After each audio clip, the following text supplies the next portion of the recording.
To get started, go to Toolbar and select Import Data. For this demo, we are going to skip the import template and go straight to selecting the import file. Customizing the import template provides more formatting options. We will cover this topic in a separate video.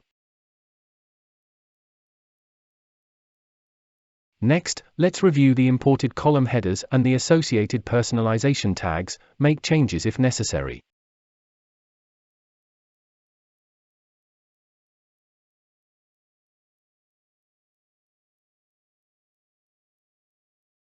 We want you to know the contact data you see here is computer-generated dummy data, created for demo purposes. This import file generated 4 pages of labels. We can review generated labels and make individual edits if needed. Thanks for watching.